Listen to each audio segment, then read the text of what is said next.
Pagi hari berikutnya, Kelvin tak menemukan Elisa saat mereka sarapan bersama di meja makan.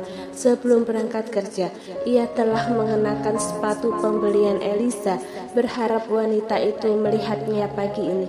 Dia pergi pagi-pagi sekali bersama Efren, kata Lily saat melihat cucunya celingukan. Apakah dia tidak bilang kemana? Dia bilang akan ke bandara untuk menjemput temannya, dan dia juga mengatakan untuk meminta cuti setengah hari. Wajah Kelvin ditekuk mendengar hal itu. Ia bahkan tidak lagi berminat dengan makanan di piringnya. Ke bandara? Apakah mereka berniat untuk melarikan diri? Wajah Kelvin semakin gelap begitu membayangkan kemungkinan itu. Jika dia melarikan diri, maka Berta juga akan diajak. Berhentilah berpikiran buruk, jawab Lily melihat sikap paranoid cucunya. Berta menaruh jus jeruk di depan Lily. Ia mendengar percakapan itu. Mereka tidak melarikan diri. Ia memang menjemput teman dekat Elisa yang juga selama ini telah merawat Elisa dan Efren dengan baik ketika di luar negeri. Laki-laki atau perempuan? Dia laki-laki. Berani sekali ia membawa putraku untuk menemui pria lain, bagi Kelvin. Ini tidak seperti yang Anda bayangkan. Mereka hanya saat Berta ingin menjelaskan dan menjernihkan semuanya. Namun Kelvin sudah berdiri dari tempat duduknya dan pergi dengan langkah yang cepat. Di bandara, Efren dan Elisa menunggu kedatangan Zachary dengan membawa buket bunga kecil yang saat ini tengah dipegang oleh Efren. Begitu mereka melihat sosok familiar dari pintu kedatangan, bocah itu sudah melambai sambil meloncat dengan gembira. Meski Zachary bukan ayah kandungnya, namun pria ini hampir memainkan peran dengan baik sebagai ayahnya. Hanya saja bocah ini telah patah hati menjadikan Zachary sebagai ayah tirinya sejak mendengar perkataan dari orang tua Zachary. Paman, sapa Efren sambil meloncat ke arah pelukan pria dengan kacamata hitam dan kemeja berwarna navy. Pria itu menyambut Efren dengan lengan terbuka lebar, kemudian menangkapnya. Ia mengangkat tubuh Efren tinggi-tinggi ke udara, sama seperti yang sering mereka lakukan. Aduh, sepertinya berat badanmu bertambah banyak ya. Itu karena aku sudah bukan anak kecil lagi, jawab Efren dengan suaranya yang kekanakan. Zachary tertawa mendengar perkataan itu. Ia lalu menurunkan Efren. Kalau begitu, haruskah aku memanggilmu Lil Bro? Kedengarannya bagus. Setelah percakapan singkat mereka, Zachary menghampiri Elisa yang masih menatap mereka dengan senyum tipisnya yang menawan. Apa kabar? Baik, bagaimana dengan dirimu? Tanya Elisa balik. Tidak ada hari yang baik-baik saja karena aku tak bisa melihatmu setiap hari. Apakah karena kamu tidak bisa menumpang makan gratis di rumah kami? Zachary mengulas senyum tipis. Ia tahu wanita di depannya ini sangat ahli dalam mengalihkan perkataan dirinya yang memberikan isyarat khusus. Ya, tidakkah kamu melihat aku semakin kurus sekarang, sementara kalian semakin gemuk di sini? Elisa mengerutkan bibirnya. Aku hanya naik 1 kilo. Zachary mengulas senyum tipis. Aku hanya bercanda. Ayo kita makan. Aku sangat lapar.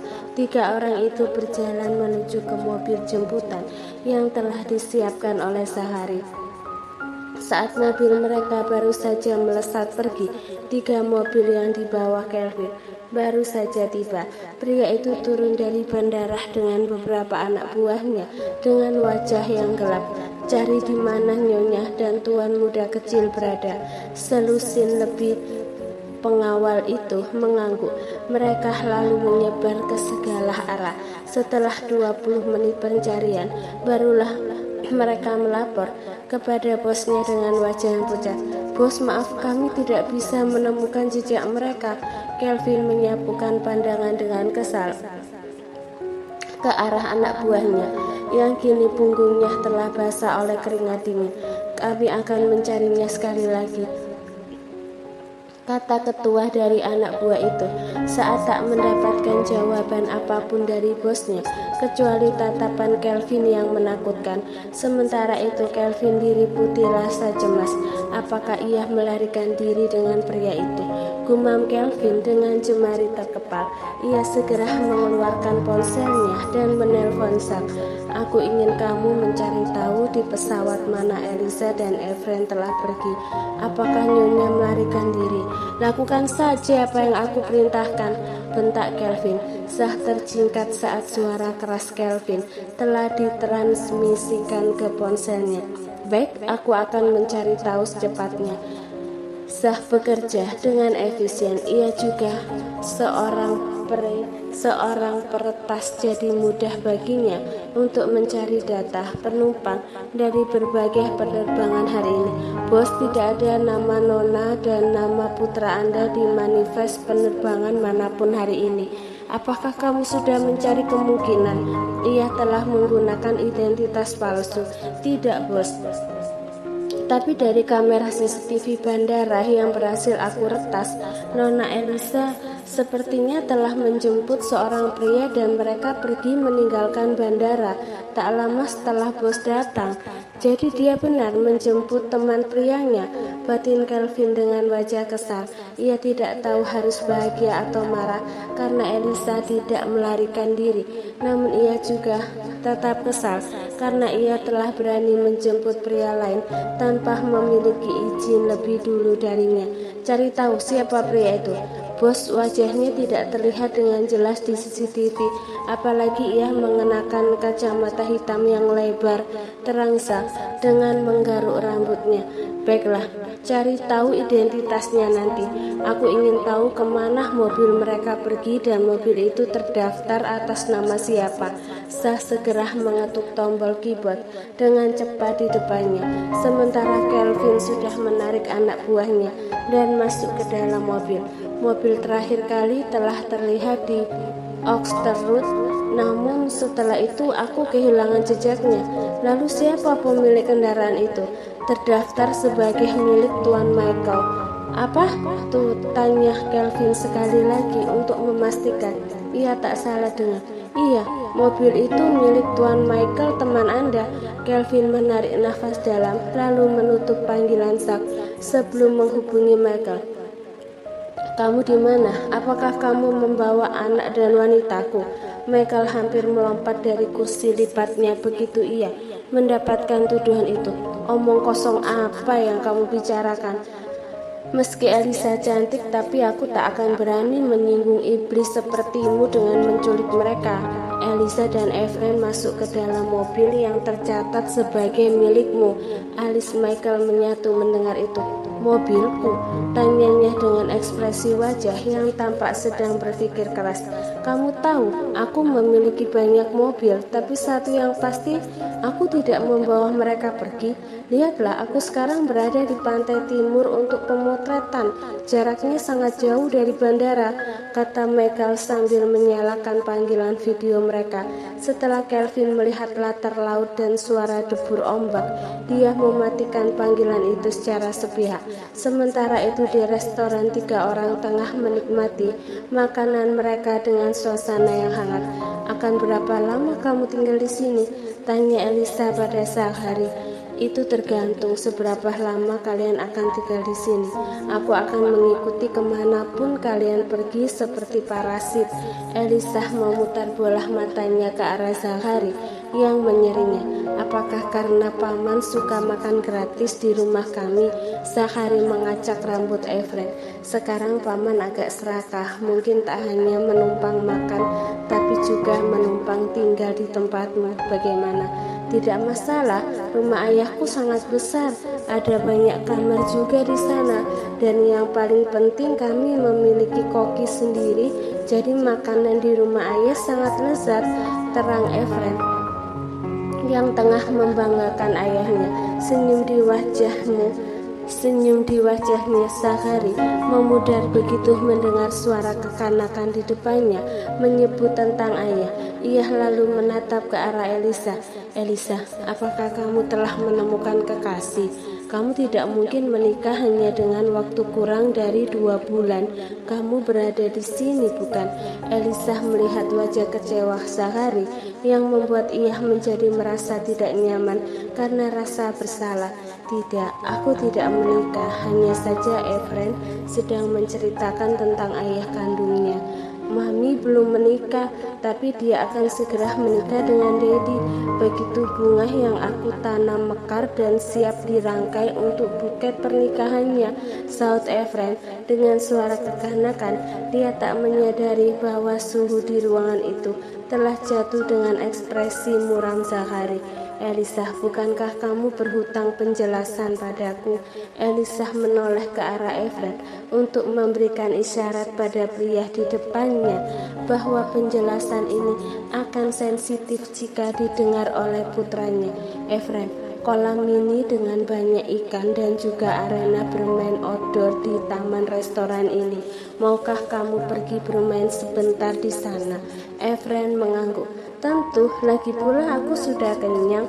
Zachary memanggil pelayan restoran dan membayar wanita muda itu untuk mengawasi Efren, sementara ia dan Elisa membutuhkan ruang untuk bicara.